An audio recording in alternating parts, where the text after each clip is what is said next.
Welcome back. Well, we have a special guest with us in the studios, Mr. A Balasubramanian of Aditya Birla Sun Life AMC. And you probably saw in that shot on camera that it was all smiles here.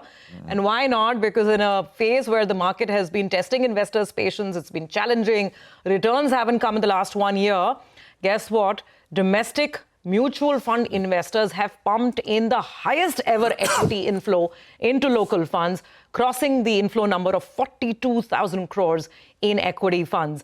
In fact, I think in a bit we'll try and see if we can get Nilesh Shah on the phone line as well. I think Nilesh is traveling in a car. He said maybe he'll try and join on the phone, because he called this out. We had Nilesh last week. Balasar, we had Nilesh on the show last week, and that was the day the 25% tariff was announced. So it was all gloom and doom. And he said, in that gloom and doom, he said, watch for this number. July is going to be a record number. And it indeed was. It's NFOs that are driving it, sir. But is it sustainable? I mean, can we expect this trend to really rebound? Because, you know, the last couple of months were getting very weak, and now we've seen a big U-turn. Yeah. I think July was a bit different from an investor's behavior point of view. Okay. So I think July is the one which is full of tariff-related discussions. There was a lot of uncertainty. Suddenly it came from global market. The market fell. And when the market fell, then whatever the concern that you've been having that from a valuation perspective, that also to some extent gave comfort to people actually pumping money. So this is the first time I saw, one is NFOs which came from mutual fund industries, roughly about 9,000 crores they collected. Rest of the money is come through the diversified equity funds. And the moment the market fell, the people actually got convinced that I think I should invest in the market when the market is falling. So that's why I saw participation levels increasing. And large money came through the HNIs and family offices, as well as an ETF flows that also has gone up. And I think there's a record inflow that has come purely on the basis of the conviction that we have on the Indian economy. And domestic savings coming into the equity market continues. And lastly, the RBI policy. Yeah. Also, I think the whole stance of RBI policy is now changed towards the growth. It's no more the inflation, no more about other stuff or liquidity. Yeah. It's more about getting back on the growth. Therefore, that confidence also gets boosted as a result of that. No wonder, Bala, I was joking the other day that there are only 3 businesses in India right now with 15-20% growth visibility. AMC's is one. Yeah, AMC of course will remain because of the role that they play. Yeah. Especially on financial savings coming into the capital market through the tremendous. Tremendous. The family office route. Is there a way to measure what percentage of the money, discretionary money, which is coming in, XFSIP, is through the family office route? Because then we can kind of not draw a straight line, but a straight enough line to the promoter stake sales, etc., which are happening. I mean, every year we are seeing about 1 lakh odd crores of promoter stake sales, which are happening. This year also we are on track for that number. And the talk has been that bulk of that money finds its way back into the market through various ways, direct investments, mutual funds. From a monthly flow perspective, is there an estimate? No, I think the way I look at it, about 27,000 crores roughly is the SIP flows. Largely is contributed to the retail investors. And maybe about 10 to 15% would have come from HNIs in the space. And family offices come actually into the fixed income funds first. They come into the arbitrage fund. They come into they look at more like a safety. Because the money which is raised by promoters is not meant for investing in the market. It's meant for other purposes. So we're keeping that discipline in mind. I'm not so sure. Investment bankers we've spoken to say that a lot of it comes back into the market. No, it would come back, but it would also come back to the safety instrument, I'm saying. It will come back to the fixed income, come back to the AIF, come back to the arbitrage funds. So not necessarily everything comes to the You're saying it's not that larger? Not the large component. That in my will about 10 to 15% of the flows would come from the family offices into direct equity. Okay. The large component is also coming from the EPFO, basically the ETF, ETF flows come through the provident funds. They can invest up to 15% in equity. Yes. And that's the recurring flows. The recurring flows today, 10% can go to the ETF, 5% can go to the actively managed funds. Some bit of money comes to the active managed fund also. The third category, which is of course is growing, is a fund of fund. The fund of fund used to be very, very small, and now fund of fund also now started becoming a larger component of the inflows. I think the fund of fund, when they start getting inflows, they need to invest in, of course, various schemes. Depending upon your outlook, the money manager have got an outlook on the segment of the market, very segment of the market. That's why I think the flows are coming. So the 48,000 crores that we saw, I think the month of 40,000 crores plus that we saw in the month of July, that I think largely is contributed, the regular flow that is coming in. Some bit of flows I think would have come from the family offices, where they took a call purely on the basis of the market fell, outlook is positive, narrative is positive for India, but market fell, so they used an opportunity actually for pumping money. And NFO collection also is going up from what we saw in the month of April and May. The number for July is better than the April and May, June. There's also in some bit of convictions coming back for investing in equity when there is uncertainty. There's one thing which I've seen in the last so many number of years.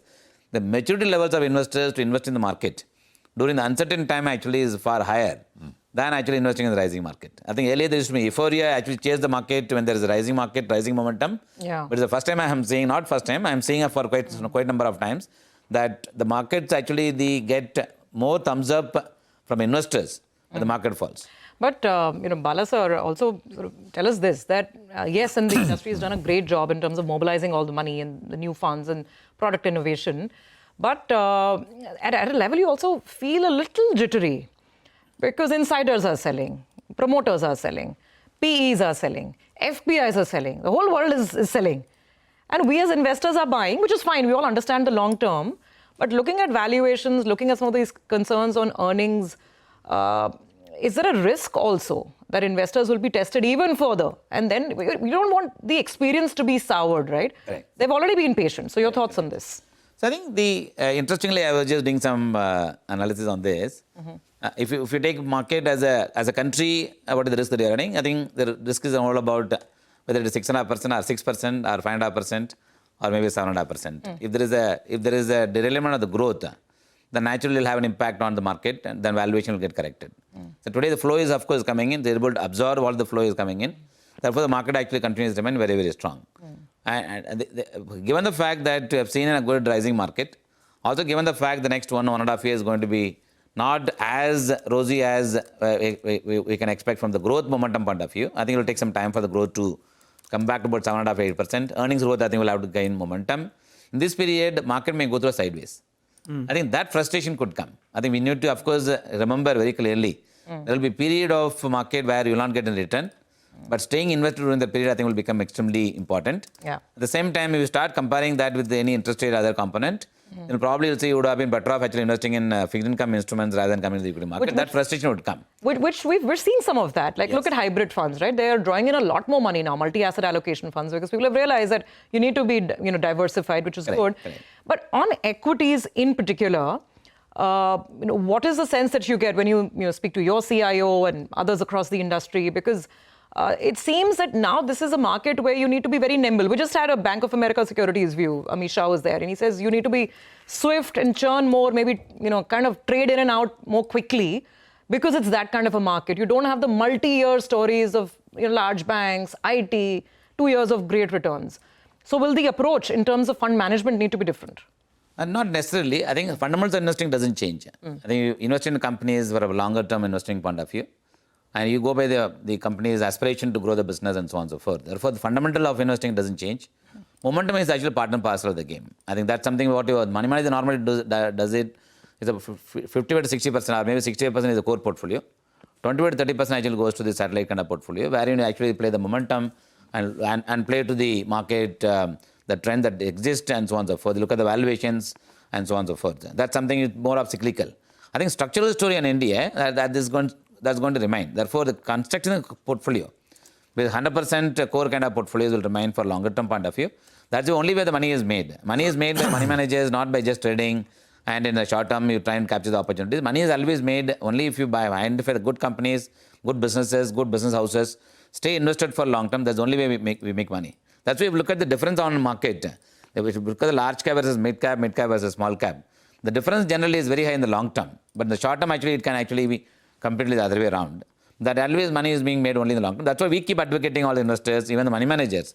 Generally, they tend to actually buy companies for long-term point of view and stay invested. Except, of course, we have to pay attention on the emerging trend. Yeah. The emerging trend, of course, helps you in terms of capturing some of the trend that has got more bias towards short-term performance coming in faster than the rest of the market. Speaking of emerging trends, just a final point on emerging regulation also, right? Because we know that CIFS are coming. These special investment funds where the basic threshold is going to be 10 lakhs. So whether it is CIFS or any other newer products, do you think actually CIFS could pull in some of the money that's coming in to mutual funds right now? How do you see this evolving in terms of the next 2-3 months? I think this is another product offering. Yeah. I think CIF is actually more targeted towards the people who go to the market and try to test the market by participating in the F&O market and the futures market. For them, actually, the product has been created where the money manager can take advantage of their own understanding of the market and create a product that can actually suit certain segment of the market. That's why if you look at the flows, the minimum tickets has to be 10 lakh rupees and above. It's actually for the people between 10 lakhs and 50 lakh rupees. It comes between a PMS and the mutual fund minimum of 500 rupees, 1000 rupees kind of investment. It is meant for that. But this is an asset class that will pick up. The way other asset class got emerged, like hybrid, and within the hybrid, arbitrage fund got emerged. Therefore, this another asset class will come. But I think the mutual fund industry will be dominantly driven by the large cap fund, flexicap fund, multi-cap funds. Almost 60 to 70% of the construction of the portfolio, or the construction of mutual fund, would come from this segment of the market. And this kind of thing will coexist. The way I think ETF and index funds are coexisting, this will coexist. So you don't see CIFS pulling money away from traditional equity funds? Exactly. Okay. All right, got it. Thank you, Bala, so much for joining us in the studios Thank you today very much. and giving us your perspective. Thank you. Thank you.